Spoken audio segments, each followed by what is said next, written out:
Hello, welcome to the Susie Unshaped sessions. I'm Susie, and here we are talking about unshaping all of the beliefs that have um, led us away from our hearts and really living a life that we truly love and that makes us feel amazing. So, how did I come about doing this? Well, it's been a long journey. It started with an unexpected divorce, and that made me question, like, what is life about? I had three very young kids. I think when it started getting rocky, they were four, like under 1 and 2. And then when we finally split, which I never thought was actually going to happen, they were 5, 3, and 1. So I started digging into what is the meaning of life? What are we here for? What is this all about? Like, there's got to be more to just waking up and living like in the Matrix. I love that movie, but just going about your day. Like, why are we here? And so then I thought, okay, I am no, okay. Blah, I can't speak. Okay. I'm going to start this again. So I woke up and I realized that we are here to live with joy. We are here to live fully in like freedom and peace and fun and bliss and all of these amazing feelings is the point. We also need to be in service of others. So I had this realization, and the best way you can be of service to others is by sharing your joy and showing them how to walk their own path of joy and light. So that's why I created Scanty's anti-shapewear. At the time, it was a physical product designed to help you just feel comfortable in your body. So totally comfortable underwear. Sick of uncomfortable underwear. It was a disaster. But I didn't want chafing. I didn't want that feeling. And I didn't want digging in elastic because no one feels good with muffin top. And I wanted them to basically just set and forget, put something on and then just forget about it. Because when something feels good, you can actually just go about living your life. Whereas when you feel like if it's cutting in, if it's riding up, if you're picking out your undies all the time, all of those things, if you've got chafe, like none of those things help you to feel good about yourself. So I thought, I was an engineer and I could have gone back to that, but that was more the Matrix style life where you go and you slog yourself at a job. Yeah, you can do it. It's okay. It pays you well, but it doesn't bring me joy. Like, it didn't light up my life. So I decided to start my business. That was 10 years ago now, to help other women feel good in their bodies. So basically to provide a product that can take away all that negative chatter of my thighs are too big, my waist is like spilling over these pants, like I don't feel good, this is too tight, these are riding up, all of those negative thought patterns which send you on a spiral. I was like, if we have a comfortable pair of underwear that ticks all those boxes, then we can get about our actual lives and stop focusing on the things that are annoying us.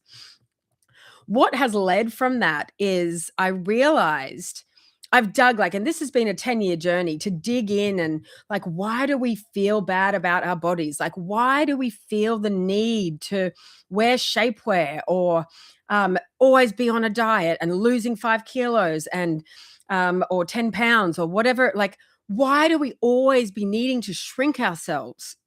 And I know that I grew up with that sort of culture where like it was always a quest, and everywhere you looked, like magazines and shows and everywhere that you looked was either unrealistic body types that were impossible to even achieve. I think about 1% of the population have the body types that they were trying to have us achieve, and then feeling guilt and shame and all of the negative feelings about why is my body not like this unachievable 1%, which is just absolutely crazy. Like, it was dangling an unachievable carrot. And I think so many of us have grown up this way. And so that made me dig in a bit further. Like, why do we feel bad about our bodies? Because society has taught us that way. Like, our generation has been taught that we're not enough as we are. And then with the arrival of shapewear and the shapewear boom, and I remember seeing a video of one shapewear producer, and I know she probably doesn't realize at the time, but it was a post-COVID video, and she was doing a try-on video to show, because we wouldn't believe the results if we didn't see her try it on in real life. And it was putting not one pair on, but two. She was layering the shapewear to get this sucked in, smooth silhouette. And that was when my brain just went, like, what are we doing? We are now recommending that we wear two pairs of shapewear to make sure we can just really squish ourselves in and achieve this desirable body type, which, as I said, 1% of the population naturally have it. So we are not naturally supposed to look like that.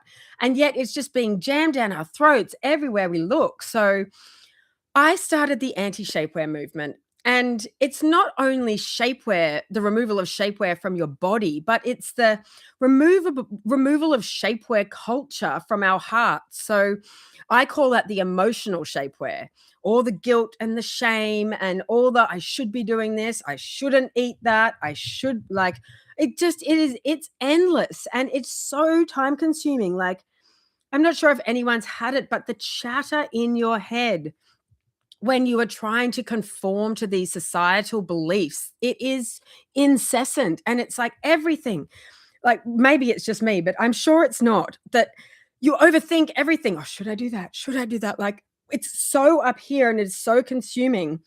And that's when I realized what the link is between, like, making our bodies feel not worthy, and the like, it all comes back to our hearts and not feeling like we are enough as we are. So I think the link between diet culture, needing to be always thinner and smaller and squished, and with like flat stomachs. Our bodies aren't supposed to have flat stomachs. Women are supposed to be curvy and soft and feminine. Like, look at the like the sculptures of Venus. She didn't have a six pack.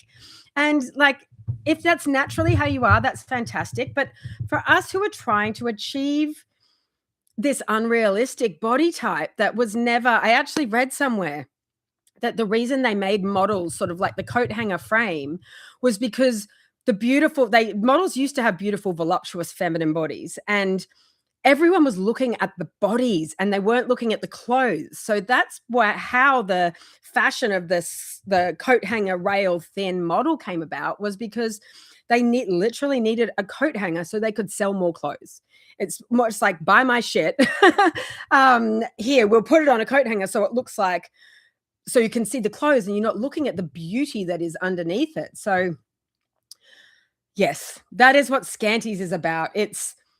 We have the physical Scanties, which is about removing the physical shapewear. It's about ditching the uncomfortable underwear, feeling good in your body so you can get about your day. But then the emotional shapewear removal is so important to me, because I think that it's the cause of needing to feel smaller, thinner, more, I don't know, flatter stomachs, shrunk, svelte physiques, like the unachievable. And you'll hear many of like the famous Hollywood actresses say how unachievable if they've lost weight for a role, or like when they have to actually adapt their bodies for specific roles, and how it's not achievable long term. And it's also not achievable without a team of personal trainers and chefs and probably personal assistants as well. Because if you're so consumed about having this perfect body, how are you going to like manage all the household chores and the household admin and drive the kids here and there? Like, you know what it's like. Like, when you're run off your feet, do you have time to eat the perfectly calculated macro meal to achieve the totally unrealistic body shape that we perceive we need to be? Okay, I'm on a real rant about this. But so it's where I've been investigating this, coming back into our hearts and really exploring the essence of why we don't feel enough, and removing all of this societal conditioning. And it's not just about bodies. I find it like, how I like to describe it is, we use our bodies as like a physical representation of how we feel bad inside ourselves. So our bodies are a really easy thing to blame that they don't look like this or they don't look like that, because we can see it with our 3D eyes that we can see the flaws. But your flaws, I like to treat them like I used to hate like the cellulite and the stretch marks and the uneven skin and all of those things. And now I see it as a roadmap to this journey of life that you have lived. Like, they are your battle scars. You have earned those marks on your body. Like, any scars, anything that we don't think is lovable is actually showing the warrior that you are inside. Like, life is not easy.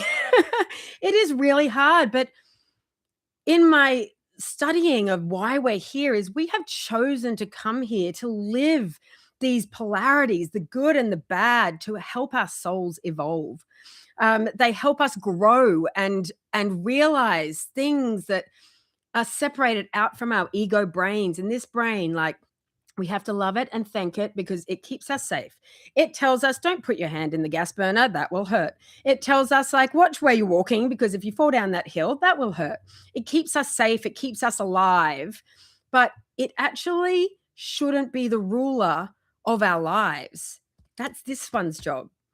And the heart is so much smarter in knowing things. The brain keeps us safe. Yes, 100%. And if you've got to get something done, the brain will help you do that. But unless we tune back into our hearts, this will drive you crazy. And I know that because I'm speaking from experience and I'm a real looper.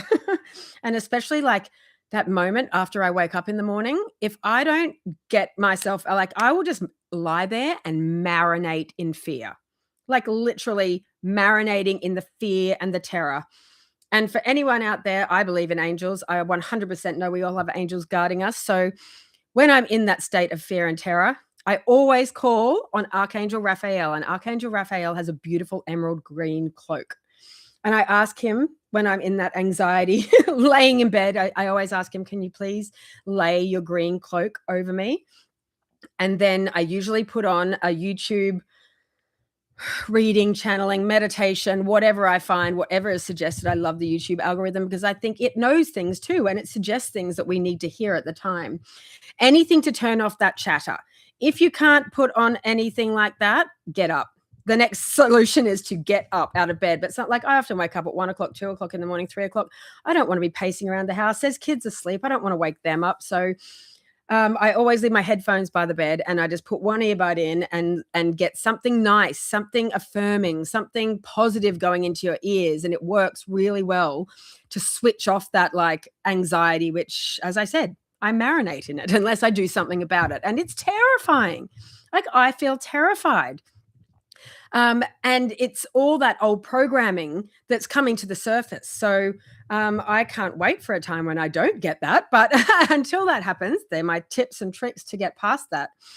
And what's been really interesting lately is, so there's a lot of talk, I'm not sure if you've heard about this new world consciousness, this new world that we are all evolving into. So according to people much smarter than me, Earth is undergoing a shift in consciousness. And this has come about because there are enough people on Earth at the moment that are living from their hearts and shining their light that as a collective consciousness, we now have the capacity to raise up. And so I've been doing a lot of investigation into this. And I'm not sure where you are on your journey of spiritual understanding, but we are all created from source energy, the universe. You can call it God, the creator. It's all the same thing. And we've been taught that everyone is separate, that we're all living in this body, that we're all living our separate lives and we are the only ones and everyone is separate away from us. And it's actually not the truth. It's actually, we are all the one energy because we are all from universal energy. We are all from source energy. So we are not one, we are not separate things. We are all one energy together. And what's been really interesting is it's been Christmas time, and actually they weren't even Christmas movies, but we love to watch Christmas movies. And Netflix kept feeding me up all these Christian faith-based movies. So I didn't realize that's what I was watching at the time until I got about halfway through. And in it, basically, there's the character, and they have like an existential crisis, whether they were abandoned as a child, adopted, or a drug addict, or whatever it is. And what happens is they turn to God in it. So God, and they run through all of this. God loved me so much that he gave me his only son. I went to a super religious school. So I have always thought religion was totally hypocritical. And I think there are parts of it that are completely hypocritical. And I think they're the aspects of it that were built to control us. And to me, it just never felt right. But I do think religious teachings, all of the uplifting and the positive things, are still correct. And I don't know, I might be butchering this, but my biggest difference, what I've noticed with religion now and what these movies were talking about, was they were talking like God is separate to us and Jesus is separate to us. So like, it's like Jesus can forgive you, so you can forgive you. And God loves you so much that he sacrificed his son to give you forgiveness. And so I think the biggest part, which I think will evolve over this next coming however long, as our consciousness realizes that we are unity consciousness and not separate, is that the biggest error in these teachings is that God is separate to us, that Jesus is separate to us. And whichever religion you're like, it doesn't matter what the name is, but we are all God. Like, we are all Jesus. There is no separate. There is no external source of validation. There is no external source of creation. Like, we are the source of creation. You are, I am you, you are me. Like, we are Gandhi, we are Hitler. Like, we are all the same energy. We have all originated from the same source energy. And we all came here to choose. We all chose to come here, and we planned what we wanted to learn. Our souls came to Earth to learn and evolve. And we planned it out. Like, you chose your parents, you chose your circumstances, you chose these, you chose your siblings. My kids would laugh at that, saying, I did not choose him. I said, well, you actually did. But anyway, it's funny. Like, you chose that annoying neighbor. We chose these because if we came down to Earth and everything was just light and easy breezy, well, then we can't evolve from that. We can't learn from like we needed to have challenges. We needed to dig deep and build our resilience. And I have dug very deep in the last 10, 11 years, 12 years. And I have become, I am very resilient, and I am very good at getting myself out of really tough times. But what in hindsight now, I know what that's been teaching me is to trust myself, like no one else. All these like accumulated knockbacks, like devastation, crying, like the whole shebang. Each one was just building a little block of my own trust within myself, and trusting that my own heart and inner guidance system can get me through anything, basically. And then lately, especially with this move to the US, so I relocated from Australia to the US. I'm a single mom with my 3 kids, with no plan, no clue how it was going to work out. Like, it's batshit. Like, it is absolutely crazy what I did.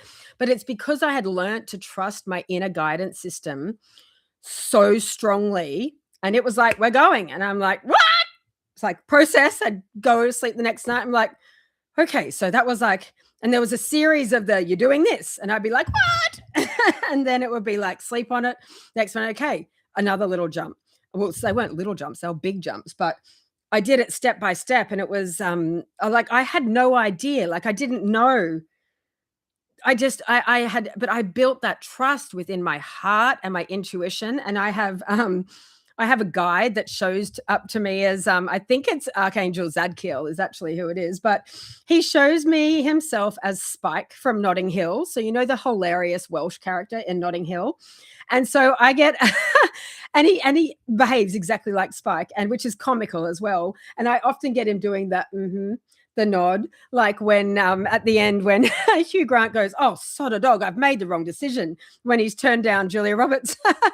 And Spike's there going, mm-hmm.